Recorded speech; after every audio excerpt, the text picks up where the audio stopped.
Hello students, आज हम internal reconstruction के संबंध में एक और क्वेश्चन ले रहे हैं। प्रश्न जो है वो इस प्रकार से है। राम लिमिटेड का 31 मार्च 2019 की हमें बैलेंस शीट दे रखी है।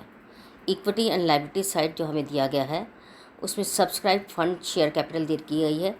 Authorise issued and subscribed and fully paid up capital जिसमें 1506% cumulative preference shares of ₹100 each fully paid up है। अमाउंट जिसका है 1,50,000 का।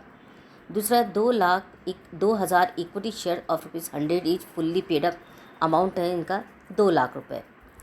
फिर दे रखा है हमें reserve and surplus. Reserve and surplus में हमें दिया गया है कैपिटल रिजर्व दिया गया है 36,000 का, और statement and profit and loss account हमें दे रखा है जो कि ब्रैकेट में दे रखा है 1,10,375, 1,10,375 का जो है प्रॉफिट एंड लॉस का हमें लॉस दिया गया है।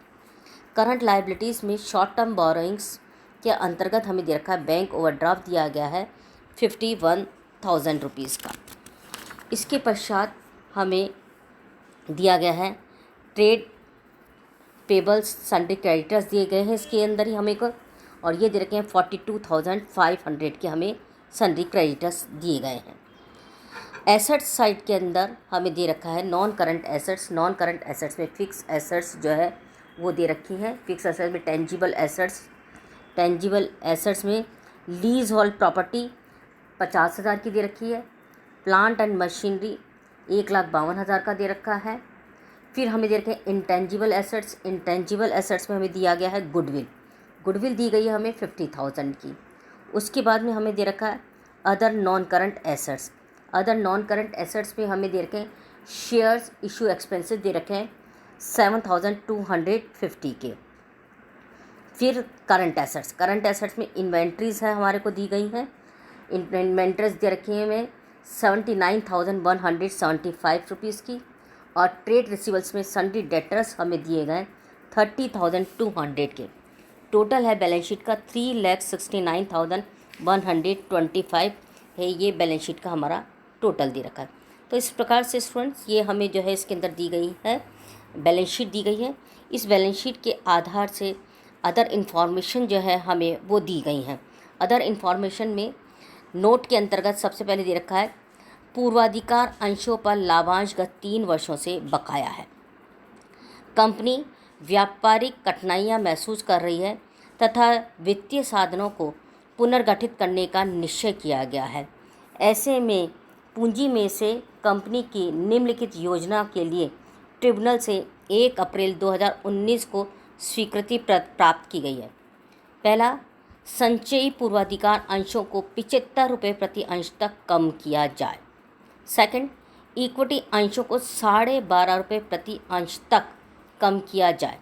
थर्ड, सकल लाभांश की बकाया 100 रुपये के लिए 12 रुपये 50 पैसे वाला एक इक्विटी अंश निर्गमित किया जाए। नेक्स्ट, पूंजी संचय खाते के शेष का प्रयोग किया जाए।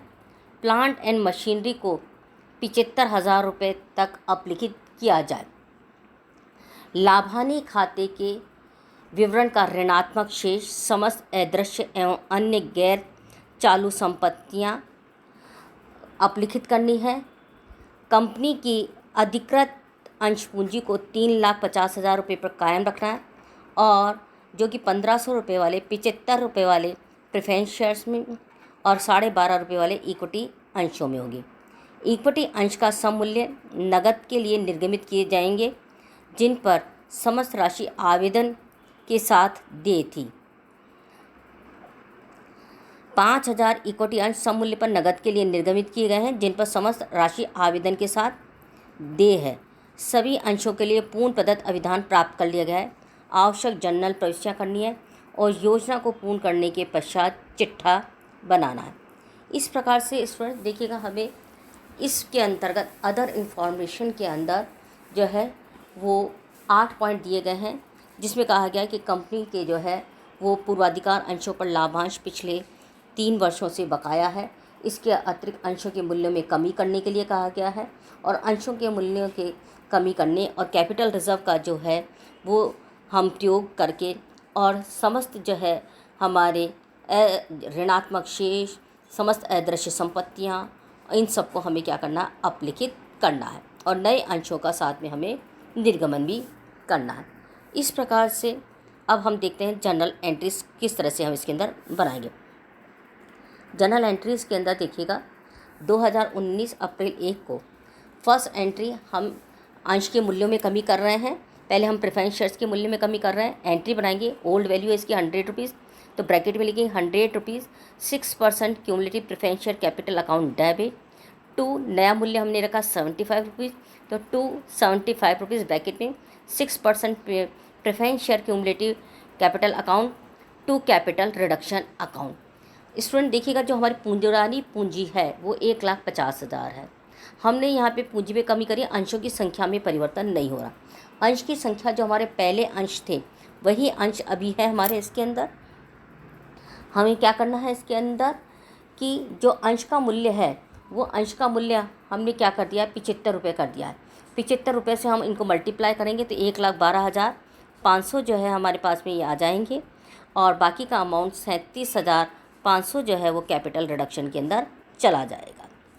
इसके बाद में next second entry 100 rupees equity share capital account debit to 2.50 rupees equity share capital account to capital reduction account. Student इसके अंदर देखिएगा जो हमारी पुरानी इक्विटी शेयर कैपिटल वो 2 लाख है, 2 लाख से हमने इसको डेबिट कर दिया है। हमने नए अंश का मूल्य 12.5 रुपये रखा है और हमारी अंशों की संख्या जो है वो 2000 है। हम 2000 को 12.5 से मल्टीप्लाई कर देंगे तो 25,000 जो है हमारी नई शेयर कैपिटल आ जाएगी और 1,75,000 जो है वो कैपिटल रिडक्शन के अंदर चला जाएगा। इसके बाद में हम कैपिटल रिडक्शन जो है हमारा, उससे हमें क्या करना है कि प्रेफरेंस शेयर डिविडेंड के लिए जो है हम यहाँ पर एंट्री बनाएंगे। प्रेफरेंस शेयर डिविडेंड के लिए हमें कहा गया है कि कंपनी जो है सकल बकाया लाभांश के 100 रुपये के लिए 12.5 रुपये वाला एक इक्विटी अंश निर्गमित करेगी। स्टूडेंट इसके लिए पहले हम जो नीचे एक वर्किंग नोट दे रखा है इस वर्किंग नोट को देखेंगे। हमें देखना है कि कितना लाभांश बकाया है। पूर्वाधिकार अंशों पर 3 वर्षों का हमारा लाभांश बकाया है। लाभांश को निकालने के लिए लाभांश के लिए हमारे पास रेट क्या दे रखी है, अंश जो है पूर्वाधिकारी अंश जो है वो 6% वाले हैं हमारे और 1,50,000 की कैपिटल है। 1,50,000 पे 6% से निकालेंगे तो हमारा 1 साल का लाभांश आ जाता है 9,000 रुपये और 3 साल का लाभांश आ गया हमारा 27,000 रुपये। दोबारा देखिएगा 1,50,000 रुपये हमारी शेयर कैपिटल है। 1,50,000 की शेयर कैपिटल पर 6% से हम डिविडेंड को निकालेंगे, 6% से निकालते हैं तो 1,50,000 का 6% आ जाएगा हमारा 9,000 और 3 साल का ये लाभांश बकाया है तो ये आ जाएगा हमारा 27,000। 27,000 के लाभांश के लिए हम कह रहे हैं कि जहाँ पे हमें 100 रुपये देने हैं वहाँ पे हम 12.5 रुपये वाला एक अंश देंगे। तो हम कितने अंश इसके अंदर देंगे, उसके लिए 27,000 डिवाइडेड बाय 100, 27,000 डिवाइडेड बाय 100 कर देंगे और इस तरह से हमारे पास में ये 270 अंश आ जाएंगे जिनको हम 12.5 रुपये से मल्टीप्लाई करेंगे। 12.5 रुपये से मल्टीप्लाई करेंगे तो हमारे पास में जो है वो अमाउंट आ जाएगा 3,375 रुपये। तो इस तरह से हम जो लाभांश के अंतर्गत जो दे रहे हैं शेयर्स, उसके लिए अब हम एंट्री बनाएंगे यहाँ पर कैपिटल रिडक्शन अकाउंट, जो यहाँ पर capital reduction account debit to preference share dividend account. पहले हम जो है इसके लिए खाता खोल लेंगे, capital reduction account debit to preference share dividend account. 3,375 से ये हम खाता खोल लेंगे, कैपिटल रिडक्शन से प्रेफरेंस शेयर डिविडेंड में ट्रांसफ़र कर देंगे और फिर इस प्रेफरेंस शेयर डिविडेंड के बदले में हम क्या दे रहे हैं, नया 12.5 रुपये वाला एक इक्विटी शेयर दे रहे हैं। तो उसके लिए हम एंट्री बना देंगे preference share dividend account debit to 12.50 rupees equity share capital account जो है 270 जो है हम इक्विटी शेयर 12.5 रुपये वाले इनको दे रहे हैं, उसके लिए यहाँ पर एंट्री बना दी जाएगी। इसके बाद स्टूडेंट देखिए बैलेंस शीट पे हमारे पास कैपिटल रिजर्व भी बैलेंस दे रखा है। इस कैपिटल रिजर्व के बैलेंस को जो है 36,000 को इसको कैपिटल रिडक्शन में ट्रांसफ़र कर दिया जाएगा। एंट्री बन जाएगी capital reserve account debit to capital reduction account. अब देखिएगा हमारे पास जो कैपिटल रिडक्शन के अंदर आ गया है, इस कैपिटल रिडक्शन के अंदर जितना आ गया है, कितना आ गया हमारे पास में देखिएगा 37,500 रुपये आया प्रेफरेंस शेयर कैपिटल से, 1,75,000 आया हमारे पास में इक्विटी शेयर कैपिटल अकाउंट से। अब हम क्या करेंगे, इन दोनों को जोड़कर इसमें से लेस कर देंगे। 3,375 रुपये हमने काम में ले लिया है और प्लस कर देंगे 36,000 रुपये जो है हम इसके अंदर प्लस कर देंगे। तो हमारे पास में जो है ये आ जाएगा कैपिटल रिडक्शन का 2,45,125 रुपये, जिसको अब हम काम में लेंगे। प्लांट एंड मशीनरी को हमें काम अप्लिकेट करना है, प्रॉफिट एंड लॉस अकाउंट को करना है, शेयर ऑफ इशूएंस करना है और गुडविल अकाउंट को हमें करना है। तो हमें क्या कह रहा है, प्लांट एंड मशीनरी को 75,000 रुपये तक अप्लिकेट करना है। बैलेंस शीट के अंदर देखिएगा प्लांट एंड मशीनरी का मूल्य जो है वो है हमारा 1,52,500, जिसको हमें लाना है 75,000 पे लाना है। तो अंतर कितना आ रहा है, ये 77,500। 77,500 से हम प्लांट एंड मशीनरी को राइट ऑफ करेंगे। तो to plant and machinery 77,500। Profit and loss account का लॉस हमें दे रखा है 1,10,375, वो दिखा दिया जाएगा। शेयर ऑफ इशू एक्सपेंसेस का हमें इसके अंदर दे रखा है 7,250 रुपये, उसको राइट ऑफ कर दिया जाएगा। और गुडविल हमें दे रखी 50,000 रुपये, इसको भी जो है वो राइट ऑफ कर दी जाएगी। तो इस प्रकार से इन सब को जो है इसके अंदर राइट ऑफ कर दिया जाएगा। अब स्टूडेंट्स, इसके बाद में हमें कहा गया है कि कंपनी 5,000 नए अंश निर्गमित करना चाह रही है 12.5 रुपये के हिसाब से, और ये पूरी राशि एक साथ जो है वो प्राप्त हो रही है। हम एंट्री बनाएंगे, bank account debit to equity share application and allotment account 12.5 से मल्टीप्लाई करेंगे 5,000 अंशों को, 62,500 से एंट्री हो जाएगी और फिर इसको जो है कैपिटल अकाउंट में ट्रांसफ़र कर दिया जाएगा। Equity share application and allotment account debit to equity share capital account. अब इसके बाद में हम बनाएंगे इसके लिए बैलेंस शीट। बैलेंस शीट के अंतर्गत देखिएगा हम किस प्रकार से इसके अंदर बैलेंस शीट के अंदर बनाएंगे। हम जो है बैलेंस शीट के अंदर इक्विटी एंड जो है हमारी कैपिटल दिखाई जाएगी। पहले इक्विटी एंड लायबिलिटी साइड हम ले रहे हैं। शेयर होल्डर फंड के अंदर हमारे पास में 1,500 प्रेफरेंस शेयर्स हैं 6 रुपये वाले, जो 75 रुपये के हिसाब से करे हमने 1,12,500 गए हैं। और इक्विटी शेयर्स की हमें संख्या ज्ञात करनी होगी। इक्विटी शेयर्स की संख्या के लिए देखिएगा स्टूडेंट्स, हमारे पास में जो है वो कंपनी के पहले वाले अंश जो हैं, वो पहले वाले अंश हमने कंपनी ने कितने निर्गमित कर रखे थे। पहले वाले अंश जो है वो कंपनी के निर्गमित हुए थे 2,000 अंश कंपनी के पहले से थे। 2,000 अंश तो वो ले लिए जाएंगे। उसके बाद में कंपनी ने जो है वो इसके अंदर कैपिटल रिडक्शन के अंदर दिए हैं 270 अंश।